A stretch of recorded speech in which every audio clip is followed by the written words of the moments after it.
Seguimos en su espacio, paneo semanal por esta Sol 106.5 FM. También en YouTube, es nuestro canal Sol 106.5 y paneo semanal. Estamos en ambos canales. Y también en nuestras redes sociales, Instagram, Facebook y Twitter. Bueno, y como decía el noticiero que todos oíamos de pequeños, del Frente Local, de Radio Mil Informando. Entonces vamos a hablar un poco de un evento que sucedió en San Francisco de Macorís esta semana, a propósito de la celebración del Día del Agricultor. No, pero sería del Frente Local. Entregan machete, pala y dos carretillas a agricultores el día de San Isidro el Labrador. Entonces tú vas ampliando. Está ampliando, es verdad. Y había que, cuando iban a anunciar, está rágica. No muerto, una cosa. Entonces, pero bueno, ya sucedió en el distrito municipal de Jaya una donación importante por parte de un diputado llamado Nicolás Hidalgo. ¿Y por qué tú dices es importante? Porque tú dudas todos los diputados son importantes. La donación. La donación. ¿Tú crees que el jornalero no lo necesitaba? Es importante, por eso es que lo digo. Claro. Eso cambia la vida. Al que le donan 3 carretillas, un machete y una pala, le están cambiando la vida. Y fíjate que en la foto disponen de que el receptor se gabea en una carretilla para demostrar que es nueva. Sí, claro. Me dicen que hay un video dando una vuelta para que vean que funciona.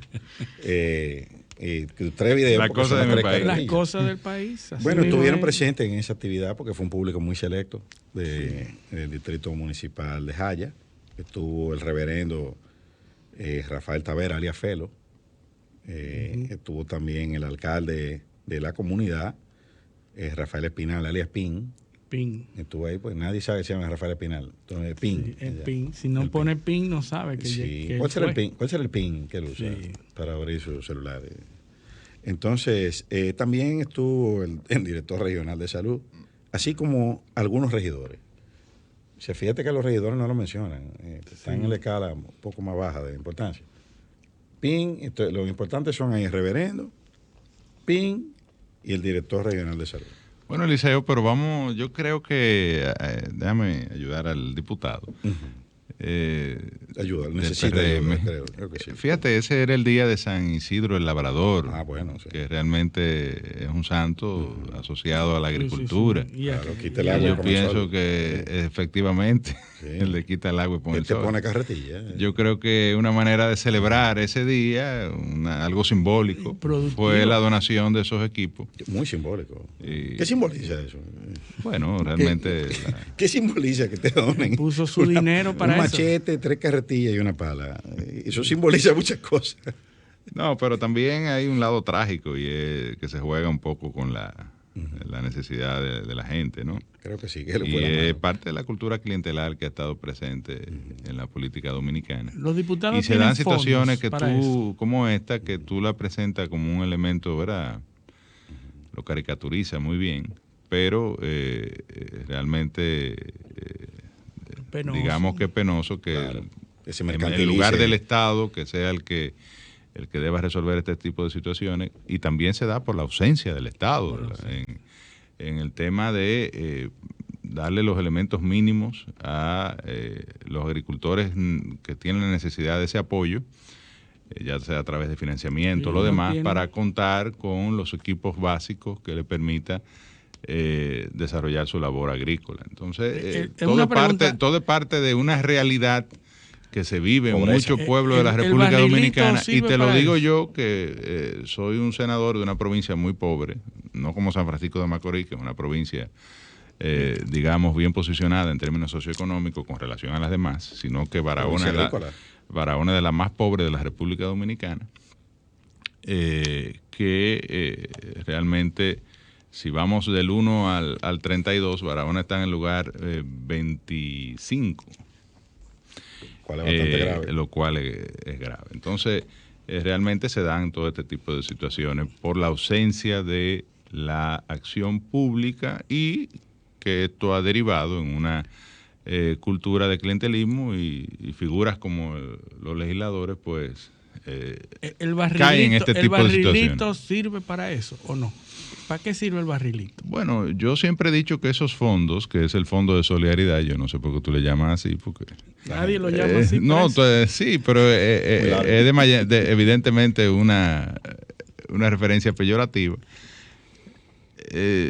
Cumplen un fin social en un determinado sector pero en ahí está la como provincia. Cada quien lo usa, todo el mundo rinde cuenta. Sí, claro. O sea, lo importante, siempre he dicho, es que sea transparente y que se rinda cuenta sobre el uso de estos fondos. De hecho, cada vez que tú eso opera, cada vez que te renuevan o te depositan el mes siguiente es porque tú has declarado el mes anterior. Si no, no hay forma de acceder a esos fondos. Mira, yo no sabía que había un reporte y la declaración mensual. Implica la necesidad. Y de hecho, parte del personal básico que tiene un senador es un contable que hace esa contabilidad en función de un catálogo de cuentas específico, que ya sea ayuda social, ayuda médica, ayuda para reparación de viviendas. Que es estándar para todos. Claro, que es estándar para todos. Apoyo a actividades deportivas. ¿Quiénes se molestaron en decir eso? Eso es muy importante. Y hay que presentar copia de todos los cheques si el soporte, que viene la solicitud, por ejemplo, la Catedral Nuestra Señora de Barahona solicita para una determinada obra social, ya sea el suplir de alimentos, cosa que es realidad, al hogar de ancianos que opera la congregación de monjas X. Porque la gente, y entonces se le da un apoyo en función de esa solicitud. O sea, real y efectivamente hay que demostrar que se invirtieron los recursos para lo que están asignados, si no, no hay forma de acceder a los fondos. Entonces, claro, que lo más fácil es decir, no, eso se lo coge el senador, se lo coge el diputado, pagan la luz de su casa con eso, compran cosas. Sí, que es lo que ellos harían si lo recibieran. Se lo comen y se lo beben en los restaurantes, pero es lo que ellos harían si lo recibieran. No es la realidad. No. Y siempre he dicho que si lo quieren eliminar no hay ningún problema, pero al final a quienes afectan es a las comunidades que representan cada uno de nosotros y que en el caso de senadores como de Pedernales, Barahona, Babruco, Monteplata, El Ceibo, que son provincias, Elías Piña, son provincias muy pobres, muy pobres. Santiago Rodríguez. Realmente Aragón. Sería afectar más, en alguna proporción, quizá mínima, pero en alguna proporción, a gente que de alguna forma u otra se beneficia de esta situación. Así es. Yo pienso que la gente habla aquí, y la mayoría de las veces sin conocer los detalles. Pero pienso también. No, además, yo quiero que vean qué recibe un senador en los Estados Unidos. Sí, tanto que le gusta hablar a la gente. Y que si recibe fondos para tener oficina en las provincias, si recibe fondos para gestionar su oficina aquí, si recibe fondos para contratar personal, si recibe fondos de viaje, fondos para pagar los envíos, fondos. Para redactar un proyecto de ley, José, que se requiere expertise en determinadas materias, no hay un presupuesto para los senadores. Para los expertos. O sea, no. Pero yo creo que la brega que da que a uno le nombre un solo asesor. Yo tengo un solo asesor. Sí. Gracias a Dios que, ¿verdad? Mi familia se ocupó y me ayudó y me mandó a la universidad y a la escuela y yo pude asimilar y me alimenté bien y me bebí mi vitamina y puedo de alguna forma sentarme a hacer los proyectos quizás a veces yo mismo, aunque alguien me los revise, le pide un amigo abogado y qué sé yo. Pero no es el caso de todos ahí, ¿no? Pero fíjense cómo una cuestión jocosa que inició este segmento, bueno, servido para explicarle a la población que como yo no sabía que había que presentar reportes. Sí, lo que pasa es que hay cosas que tú explicas y por más que lo expliques, la gente no lo quiere entender. Sesgo, así que eso se explique y ya y se pasa al próximo tema, porque realmente... Exacto, el sesgo, eso no lo va a procesar la gente. Por ejemplo, cuando yo tenía la nefasta tarea de que a veces realmente en el caso del actual ministro lo veo pasando mucho trabajo con ese tema. Pero cuando yo tenía la nefasta tarea de industria y comercio, de aplicar los cambios en los precios, yo decía algo que todavía yo creo. La gente nunca va a entender que le suban los precios de los combustibles. Y tienes razón, porque que eso es desagradable. No hay lógica y finalmente no importa lo que ocurra en Arabia Saudita, ni si un hacker secuestra los sistemas tecnológicos del oleoducto Colonial, eso del gobierno. O hay una tormenta de neblina en la costa en el Golfo de México que afecta la posibilidad de los buques de salir de Houston, que es uno de los principales suplidores de GLP en República Dominicana, o si hay una huelga de refinerías de petróleo en Estados Unidos, o una guerra en cualquier parte del mundo. O una avería. Cosa. O la central de Fukuyama recibe un tsunami y resulta que entonces se dispara el consumo de gas natural. Nada de eso le importa a la gente. La gente lo que quiere es que el gobierno le baje los precios de los combustibles. Pero es más, cuando uno te explica la rebaja, la gente tampoco va a estar conforme, porque la gente quisiera, al final de cuentas... Nada más le rebajaron tanto. Nada más le rebajaron tanto. Nada más le bajaron 12 pesos y nada más le bajaron 3. Nada más le bajaron 10 pesos, nada más le bajaron 15 pesos, nada más le bajaron 3, nada más le bajaron 4.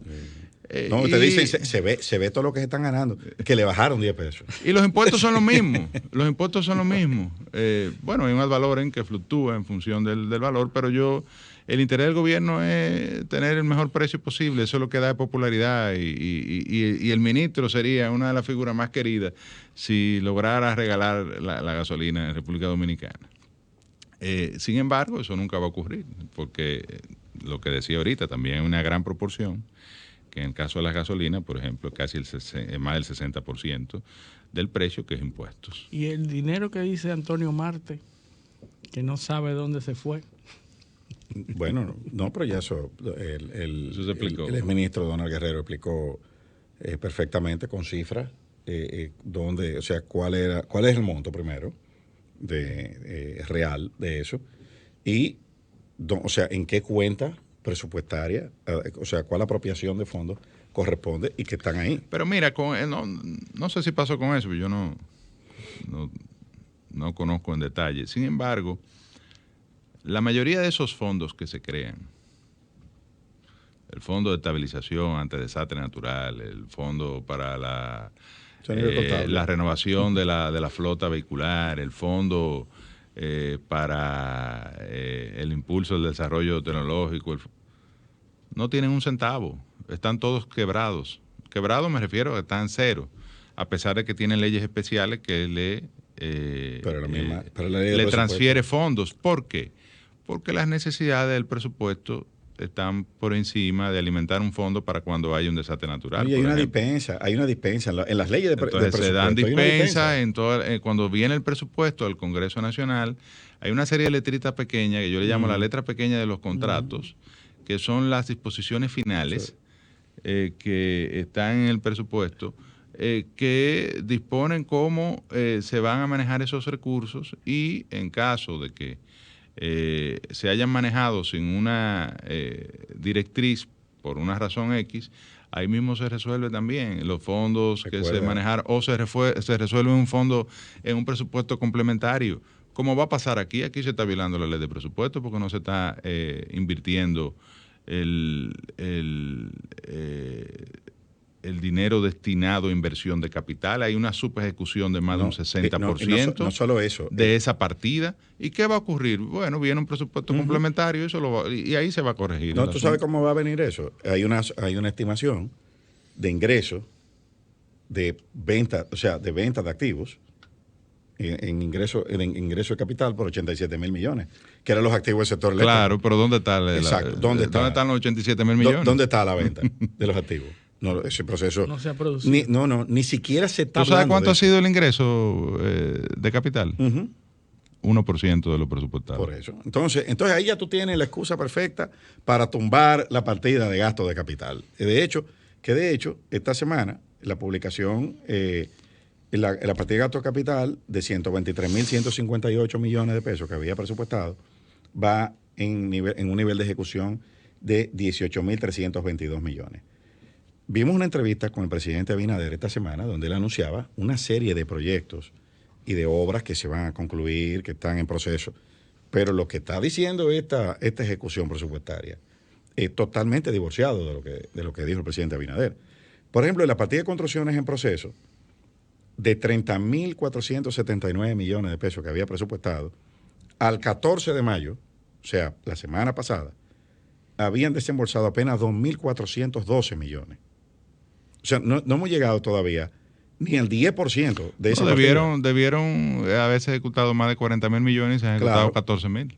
Claro, y todas... Un 34% apenas. Todas las partidas están subejecutadas. Pero ahora viene un tema, que es el tema de la reforma fiscal, que el presidente dijo. Mucha gente entiende que no hay reforma fiscal. O sea, eso se habló. No se va a implementar este año. Eso es lógico, el presupuesto este año está hecho ya. Ya está hecho, tiene su fuente de ingresos consignada. Lógicamente, hay que aprobarla antes del 1 de octubre, que hay que mandar el presupuesto del 2022. O sea, no es que no hay reforma fiscal, es que... Bueno, la verdad que no sabemos, Eliseo, porque se ha dicho primero que era inminente y la última declaración del presidente que no va a haber reforma fiscal. El FMI entonces, fue categórico. No, pero no tenemos acuerdo con el FMI. El FMI da recomendaciones. Cuando firmemos un acuerdo, stand-by, entonces sí estamos obligados. Y ellos no desembolsan unos fondos. Y lo que dijo claro, Rich, y lo que dice pero Moody's. La reforma fiscal está, como dice Jaime Aristi, como el famoso rap de Freddy y Boruga. Que no va, que sí va. Que sí va, que no va. Que sí va, que no va. Bueno. Que era la famosa muchachita que iba a la fiestecita. Sí, y el hombre, y al final Freddy le dice, si usted quiere que Margarita vaya a su fiestecita, que busca a su mamá y que vaya. Sí. Ella no va. Pero lo que pasa es que, y Jaime lo dice con bastante... Y al final el rap, tú no sabes si ella fue o no. Fue. Probablemente fue, porque, ¿verdad? Lo que pasa es que hay muchos aspectos importantes que resolver antes de embarcarse en esa discusión. Mira, el problema del sector eléctrico es grave.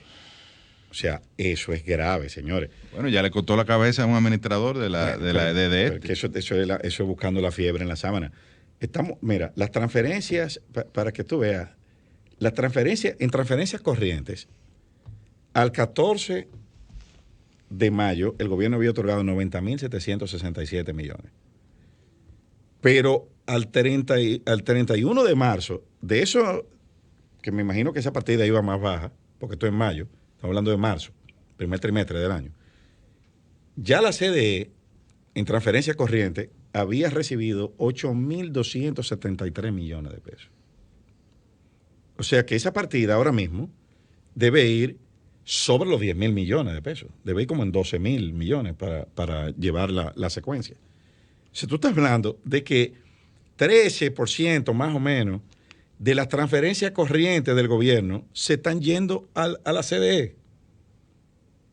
O sea que el segundo receptor de transferencias, después de comer el primero, de los programas de ayuda directa del Estado, segundo o tercer receptor de transferencias. Entonces, con ese panorama, tú no puedes hablar de reforma fiscal. Tú puedes hablar de reforma fiscal, porque en la Estrategia Nacional de Desarrollo están, por eso es que se habla de pacto eléctrico, pues tú tienes que combatir esto. O sea, la pérdida de la GEDE están en un 39% de la energía que reciben. ¿Y qué? ¿Que no se cobran? Bueno, una operación muy costosa. Tienen prácticamente el mismo número de empleados. Las nóminas se han disparado porque parece que se aumentaron los sueldos. Hay una... Bueno, mira el dato que estaba dando. 14.6% de la transferencia corriente están recibiendo que están por debajo del Servicio Nacional de Salud y de Comer Primero. O sea, nosotros estamos gastando más en esa transferencia que en cualquier otro rubro. O sea, salud y Comer Primero son los únicos programas que están recibiendo mayor monto de transferencia. Y eso, óyeme, eso es grave. Y lo más grave que eso ocurre cuando ha habido un proceso, no solo por Punta Catalina, sino por la conversión de otras plantas a gas natural y a otras tecnologías, el incremento de la generación alternativa, es decir, de solar y eólica. Se supone que ha decrementado el precio. Hay un proceso, claro, y el precio de compra de la electricidad ha disminuido de manera significativa. Y las compras de energía han disminuido también. Lo que se ha agravado, los indicadores que se han agravado son las pérdidas fruto de la mala gestión de la administrativa de las empresas, de las EDES, y las pérdidas técnicas que fruto de robo de energía y de los elementos propios de una red que requiere de inversión y de mejora para eliminar o disminuir las pérdidas que se dan en la transmisión. Así es, y todo esto se da en un panorama donde las compras de energía han bajado, porque esa es otra, y están comprando menos energía que lo que se compraba en el primer trimestre de 2019, ya con la economía abierta, porque aquí está todo abierto, esa es la verdad. Pero el caso que es el más grave de todos, las pérdidas se incrementaron en casi 11% con relación al primer trimestre del año 2020. O sea, ahí se prendió el botón de alarma y vimos que esta semana sustituyeron al administrador, pero que entonces la asume. Fíjate cómo el esfuerzo de comunicación de gubernamental. Primero, no nombran un sustituto, la asume Andrés Astacio. Y anuncian. Pero la asumió de manera interina. Sí, claro, porque la cuestión es, la línea es liquidar la CDE. O sea, sí, pero no las empresas de distribución. No, claro que no. Van a cambiar el régimen de administración de esas empresas, todavía no se sabe cómo es. Ahora hay un consejo conjunto que las administra, pero no en la nueva estructura, todavía no, por lo menos yo no lo sé, cómo es que van a funcionar, si como unidades, si las van a privatizar, no, o sea, no se sabe cómo es que viene. Pero estos datos vienen acompañados de una serie de anuncios en el sector eléctrico que lo que quieren dar a conocer es que el proceso de liquidación de la CDE concluye ahora en el mes de junio, me parece que fue que dijeron. Ahora bien, aquí hay que aprobar varias leyes para eso, entre ellas modificar la ley del FOMPER y la ley de Sí, hay que decir que el ministro se refirió a eso, Antonio Almonte. Lo dijo. Y bueno, el Congreso mayoritariamente del partido de gobierno, o sea que yo no creo que eso sea un gran inconveniente.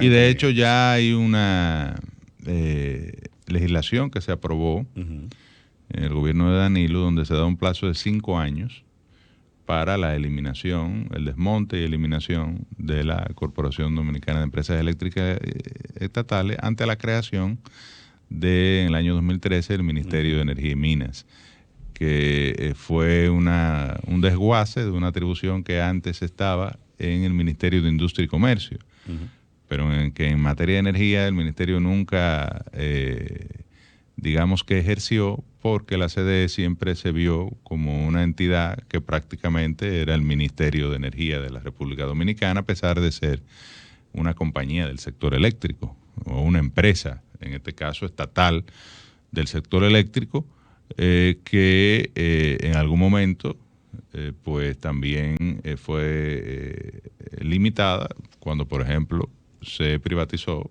la distribución de energía en la República Dominicana. Yo creo que ese es un tema al que yo de verdad si yo o si el gobierno no encuentra una solución de cómo darle sostenibilidad financiera al sector eléctrico, bajando los costos operativos y reduciendo esos niveles de pérdida, yo veo muy difícil que aquí se pueda hablar de una reforma fiscal en los términos ideales que... Lo más grande es que estamos hablando de los mismos problemas, de la misma reforma fiscal, de las mismas causas que generan la necesidad de la reforma fiscal, de las mismas exenciones, de nuevo evaluar a ver si se incrementa la base imponible del ITEBI, reducir el déficit del sector eléctrico, la sostenibilidad de la deuda. O sea, son los mismos problemas que de manera recurrente hemos tenido desde hace décadas. Entonces, lo preocupante es que no hayamos tenido la posibilidad de resolver ni siquiera uno, que es el tema eléctrico, que sí, los indicadores mejoraron bastante durante la gestión pasada. Se aportó mucho desde el punto de vista de abaratar la generación eléctrica, de mejorar la matriz de generación, de impulsar la conversión de plantas eléctricas a modelos sostenibles y también mucho más barato, como es el caso del uso del gas natural. El carbón se tomó como opción, una opción evidentemente contaminante, eso lo sabemos, donde en toda parte del mundo se está desmantelando el carbón, aquí lo instalamos, pero evidentemente privilegiando el precio, porque el mismo hecho de que en toda parte del mundo se esté desmantelando el carbón implica que el precio de la materia del combustible está uno de los más baratos actualmente para generación. Y la integración de plantas solares y eólicas, que en el caso dominicano son, por ejemplo, el Parque Eólico Larimar, es un modelo en Centroamérica y el Caribe que permitió incluso recientemente la colocación de $100 millones en bonos verdes para financiar un parque solar que se va a construir, me parece que en Yamasá, en la provincia de Monte Plata, el Parque Girasol, por la empresa Eje Jaina.